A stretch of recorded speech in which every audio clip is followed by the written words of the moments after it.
জয় মা মনসা। আজকে ঢেলাইচণ্ডী মায়ের কাছে এসেছি গাইস আমাদের ভিউয়ার্স পুজো দেবার জন্য। এই সেই জাগ্রত মা ঢেলাইচণ্ডী। জীবের কি সাধ্য এত পাপ করে, একবার মা মনসার নাম নিলে তত পাপ হরে।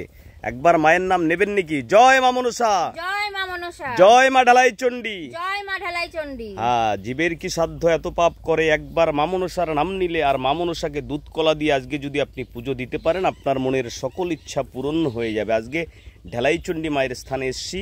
এই হচ্ছে জাগ্রত মা মনসা। আপনারা জানেন এখানে কথিত রয়েছে এবং মায়ের চল রয়েছে, একটা ঢেলা বেঁধে যদি আপনি মায়ের কাছে একবার কিছু চাইতে পারেন 24 থেকে 48 ঘন্টার ভিতরে কিন্তু আপনি সুফল পেয়ে যাবেন। তাই অহংকার অবহেলা করে কেউ এড়িয়ে যাবেন না।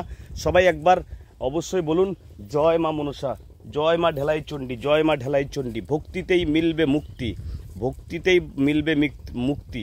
অবশ্যই কেউ অহংকার করবেন না, অবহেলা করবেন না। চাঁদ সদাগর অহংকার করেছিল, অবহেলা করেছিল, তার বংশকে ধ্বংস করে দিয়েছিল।